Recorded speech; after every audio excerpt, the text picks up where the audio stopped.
Bom dia, muito bom dia. Está no ar o Jornal do Boris. O Jornal do Boris é um sobrevoo pelos principais acontecimentos do Brasil e do mundo a partir das primeiras páginas dos jornais. Você viu o tal corte anunciado para amanhã,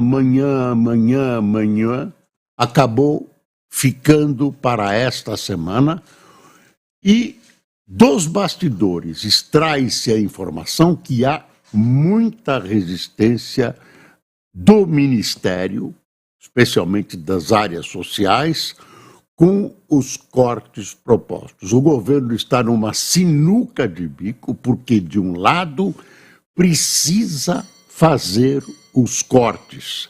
Precisa fazer os cortes. Não tem mais jeito, né?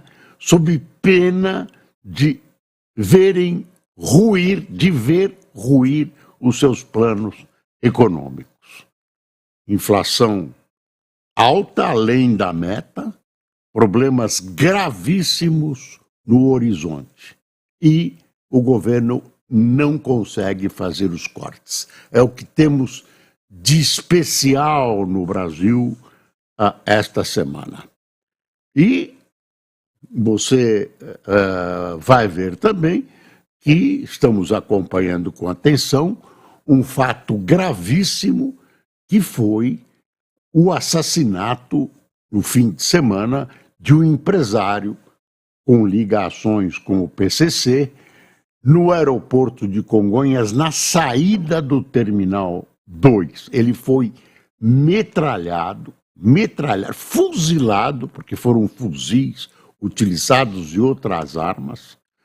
Pessoas que não tinham nada a ver com os fatos acabaram ficando feridas. Morreu um motorista de aplicativo, não tinha nada a ver com a história, estava trabalhando. E isso demonstra a ousadia, a imensa, gigantesca ousadia, o atrevimento a que chega o crime organizado no Brasil. Sob os olhares, é essa a verdade, sob os olhares impotentes dos governos estadual e federal, dos governos estaduais e federais. É um problema que, desde que começou a surgir, encontrou um paredão, uma recusa dos governos de investigar. Ou porque tem muita gente grossa envolvida, gente grossa que eu falo são pessoas do andar de cima, ou porque tem medo de expor as suas vidas. Enfim, sempre vão empurrando com a barriga, sem deixar de fazer enormes reuniões. Reunião para cá, reunião no Palácio tal, seminário sobre crime organizado, seminário aqui, e a justiça também.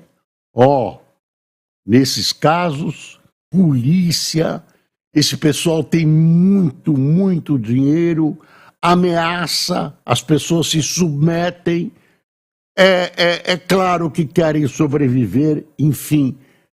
Também estamos numa sinuca de bico dessa gente que aprofunda o seu poder no tráfico de drogas, na conquista de espaços no meio político, no meio empresarial, né? Você vê que esse corretor de imóveis que foi morto estava ligado ao PCC nos investimentos que ele fazia e também na compra de imóveis, postos de gasolina, etc., que auxiliam essa associação criminosa na lavagem de dinheiro. Só para dar um panorama de como começa a semana. Quer saber essa história do PCC? Está tudo dominado e é como gravidez, só avança, não se vê um recuo, só avança. E da onde partem as ordens? As ordens partem dos presídios, inclusive os de segurança máxima, onde estão internados, onde estão presos os principais líderes do PCC. Os líderes continuam liderando de dentro dos presídios. Tá aqui, ó. Deixa eu pegar as manchetes e a gente volta a esses assuntos.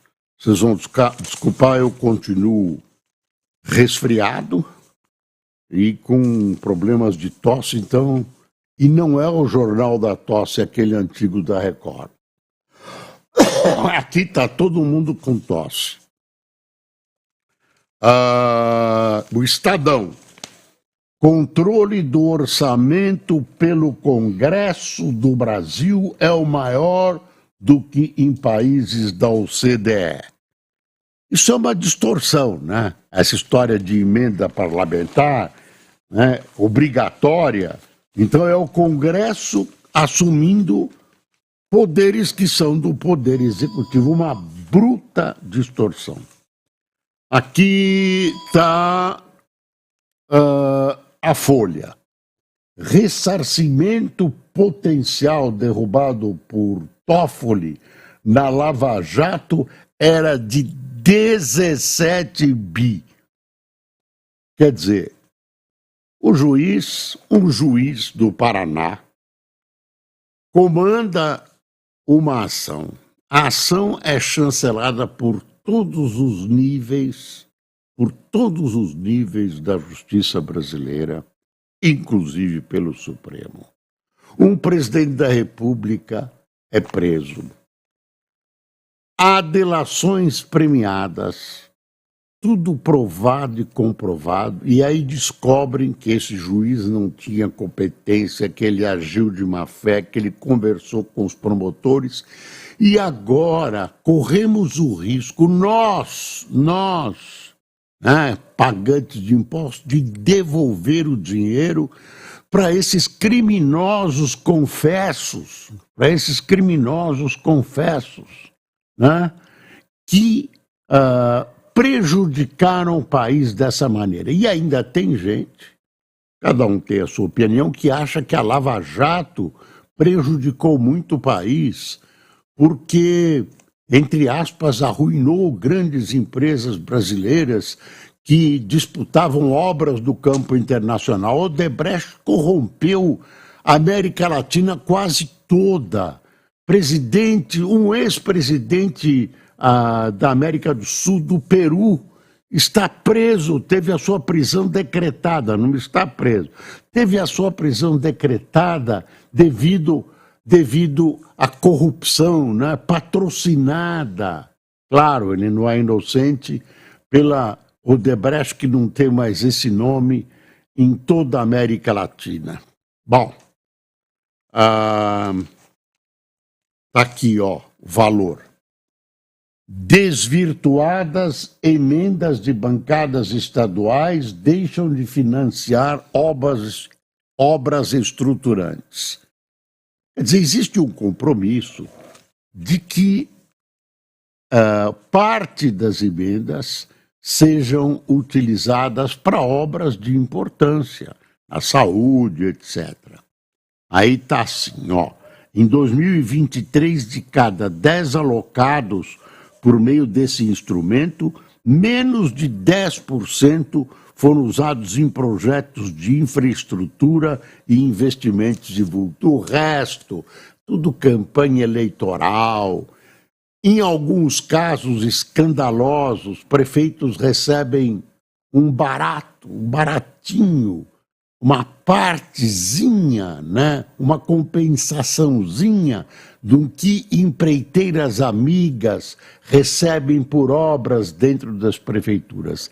E mais, isso é antidemocrático. Antidemocrático, está provado que as prefeituras que receberam dinheiro dos seus parlamentares amigos dessas emendas conseguiram sucesso nas eleições. Ou elegeram seus preferidos, ou os prefeitos se reelegeram. Isso é uma vergonha! Vergonha! Olha aí. Trump eleva risco de impasse na Conferência do Clima. Daqui a pouco a gente volta para esse assunto. Sabesp vai cortar desconto de grandes clientes. Quero mostrar manchete do Globo, aqui o Flamengo, absoluto Flamengo é o pentacampeão. Derrotou o Atlético de Minas por 1-0. Mesmo se não derrotasse, precisava de uma diferença muito grande. Foi um golaço de Gonzalo Plata e deu esperança ao torcedor de um futuro promissor sob o comando de Felipe Luiz. Na comemoração, Gabigol anunciou que deixará o Flamengo a partir de janeiro e defenderá o Cruzeiro. Olha a festa do Flamengo. E aí, problemas em Belo Horizonte, invasão de campo, coisas atiradas. Isso precisa definitivamente acabar. É preciso que as pessoas que compareçam aos estádios, jogadores de futebol, quem aprecia o esporte, etc., tenha toda a segurança. Esses vândalos precisam ser engaiolados. Não tem perdão. O Brasil tem muito essa coisa, vamos dar a outra face. Tem que prender essa... coitado, é o filho de uma lavadeira. Tem que prender essa gente. Né? Tem que prender. Deixa eu ver aqui. Brasil teme que Trump esvazie legado do país no comando do G20. Quer dizer, não é legado, né? É proposta.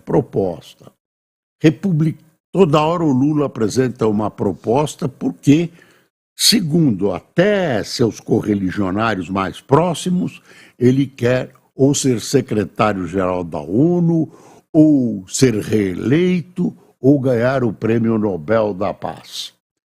Republicano, que é o Bush, é o Trump, tende a não endossar pautas encampadas por Biden, como aliança contra a fome, comércio sustentável e taxação de ricos. Aí, né, são as ideias que o Brasil tem, que até receber o endosso de um outro país. Há uma semana da cúpula de chefes de Estado do G20, que reúne no Rio, nos dias 18 e 19, as maiores economias do mundo e as uniões europeia e africana, o Brasil recebeu apoio expressivo para as principais pautas de sua previdência, como a Aliança Global contra a Fome e a Pobreza, o comércio internacional atrelado ao desenvolvimento sustentável e a taxação dos super ricos. No entanto, a diplomacia brasileira teme que os compromissos obtidos após uma intensa jornada de negociações ao longo de 2024 sejam abandonados pelos Estados Unidos com a posse de Donald Trump, que é negacionista climático, adepto da guerra comercial e isolacionista. O Brasil quer ampliar fontes de financiamento e redirecionar recursos existentes em organismos multilaterais. A COP29 começa hoje, essa esvaziada, no Azerbaijão, também sob a sombra da presidência Trump.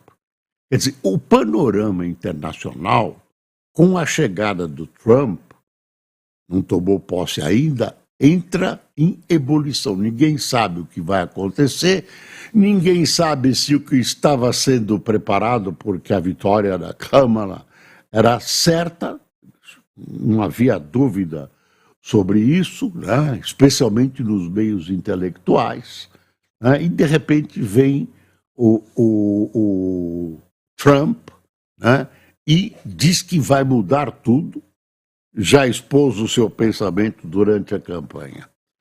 Aliás, tem as viúvas da Câmara.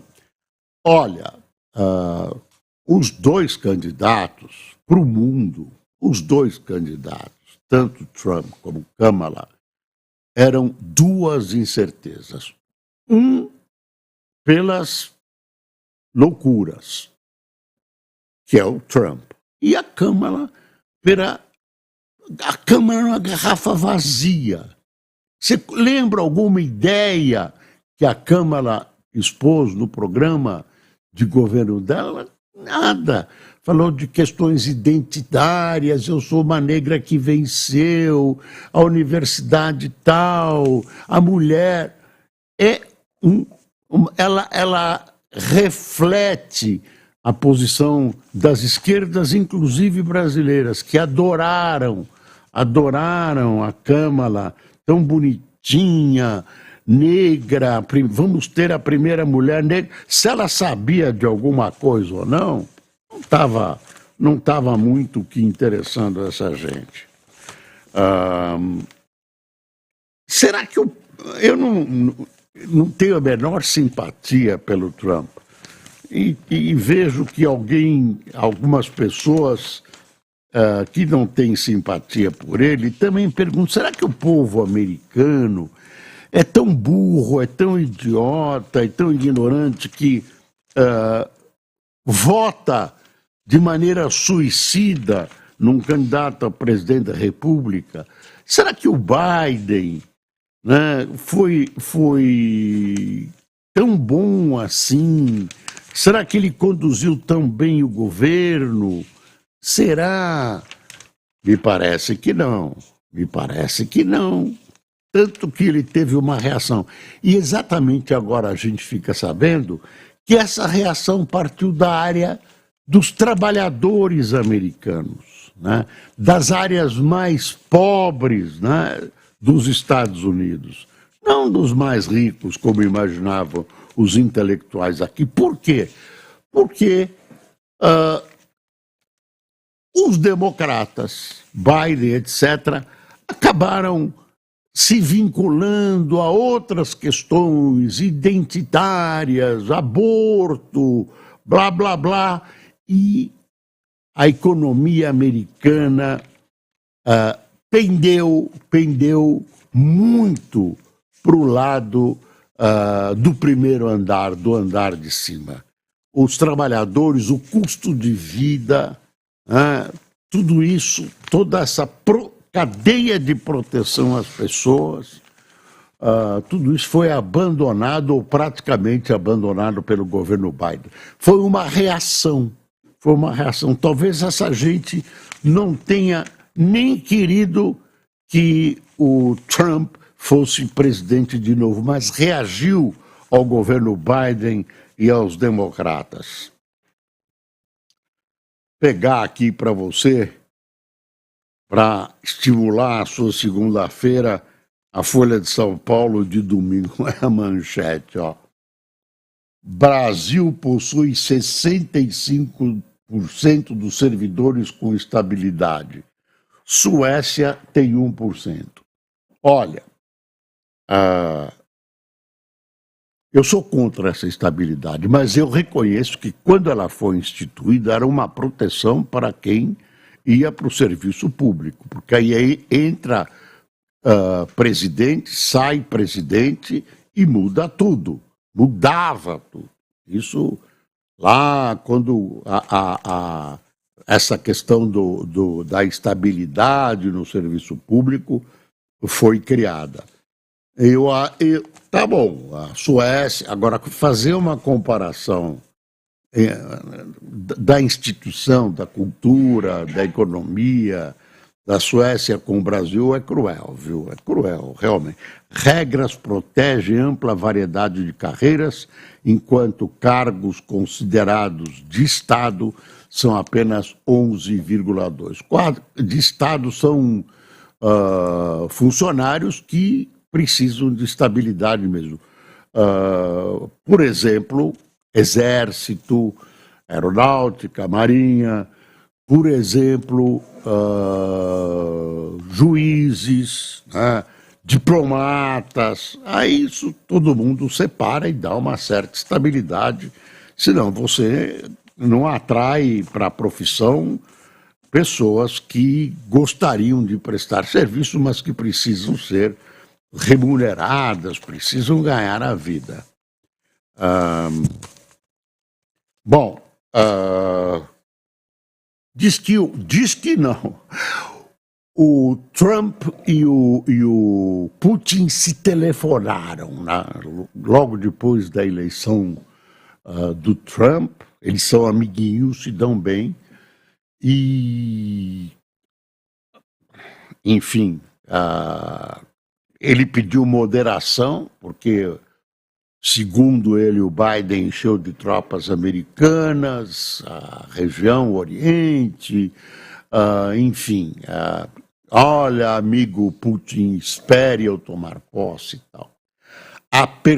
Ele diz que vai acabar a guerra um dia. A perspectiva em Kiev, meus pais, que eram da região, falavam Kiev, por isso que de vez em quando em Kiev, lá se fala Kiev em ucraniano. Kiev é em russo. Eles chamam de Kiev, os ucranianos. Lá em Kiev, há pânico, porque a ideia do Trump é convencer, entre aspas, com a força que tem o governo americano, de que a Ucrânia entregue aquelas regiões reivindicadas pela Rússia e vamos começar paz e tudo, etc, etc. É bom lembrar ao presidente Trump que a Inglaterra, as potências europeias, quando Hitler quis determinadas regiões, concedeu em troca da paz, e logo depois ele quis mais. E a Rússia tem planos de avanço, se possível, na Europa toda. A Rússia ainda tem a memória histórica daquele império gigantesco que incluiu tudo. Depois virou União Soviética, mas era praticamente aquele império. Ainda sonha e por isso os países que, de alguma maneira, foram influenciados ou pertencentes a esse império estão na OTAN, tremem de medo em ouvir falar da Rússia de Putin. Polônia, República Tcheca, República Eslováquia, os países da antiga Iugoslávia, os países bálticos, enfim, a Finlândia, né, a Suécia, enfim. Os países tremem de medo. Vamos ver se é que o Trump vai fazer isso, se ele não está enganado.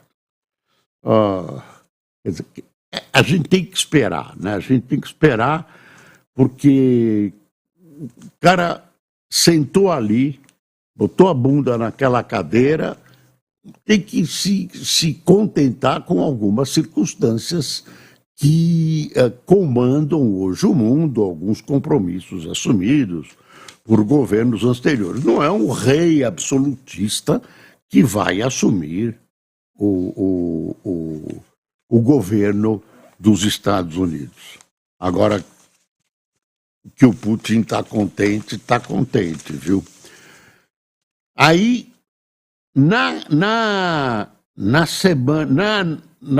neste fim de semana, a madrugada passada, não essa agora, né? A madrugada passada, a Ucrânia encheu Moscou de drones. Tem gente ferida, prédios danificados. Eu não sei a quantidade, mas tem. Quer dizer, em compensação, a Rússia bombardeou, também mandou drones para Kiev, né? Kiev foi mantido na escuridão, enfim, é uma crueldade essa guerra que não, vai acabar não levando a nada. Do jeito que os peões da política internacional estão se posicionando, não vai levar a nada. Que mais que a gente tem? Claro, tem muita coisa. Semana que vem vai começar aqui, né, a reunião que o Brasil, Lula pretende brilhar nessa reunião, COP, ressarcimento potencial. Vamos dar uma viradinha aqui, passeada. Estou passeando muito pela Folha, vamos dar uma passeada pelo Estadão. Controle do orçamento pelo Congresso, a recalcitrância dos dinossauros. É o Estadão, né, dizendo que ministros ameaçam pedir demissão caso sejam atingidos por cortes no pacote fiscal. Confrontam a equipe econômica e Lula da Silva apenas assiste, sem tentar sequer conter a insurgência. E aí termina assim o editorial. A ferocidade dos ministros do combate ao corte de gastos parece se basear na certeza de que não precisarão cumprir a ameaça de debandar do governo. Afinal, antes delas, Lula já havia interditado o debate sobre as políticas que mais poderiam ajudar no ajuste e atingem justamente suas áreas. Acabou. O problema desse governo é o ministro da Economia tentando convencer o presidente da República de fatos que ele tem como definitivos na sua mente. Crônica de um vexame. Olha esse editorial. Belém é pouco aparelhada para um evento internacional como a COP em 2025. O prazo é curto e as adaptações podem custar caro e se tornar obsoletas. É preciso considerar as alternativas. Tem um artigo do Zé Goldenberg, lembra, foi ministro, Como combater o aquecimento global. Aí, não pensa que é um artigo técnico, não, é uma figura interessante esse José Goldenberg. Ajudar os países em desenvolvimento a crescer sem aumento das emissões atende ao interesse dos países mais ricos, porque as emissões não têm fronteiras. Legislativo controla mais o orçamento que em países ricos. Aqui eu estou vendo do Brasil para o mundo. Aqui, olha, um seminário, e a grande novidade desses seminários, tem outro seminário aqui sobre o Brasil, que chamam Summit Agro, esse aqui, é que você acredita, vão ser aqui no Brasil, vão começar a discutir o Brasil aqui no Brasil. Nossa, não vai ser em Portugal, não vai ser em Nova York, não vai ser em Paris. Aliás, o Hélio Gasperi diz o seguinte, olha, esses deputados que estão indo representar o Brasil na posse do Trump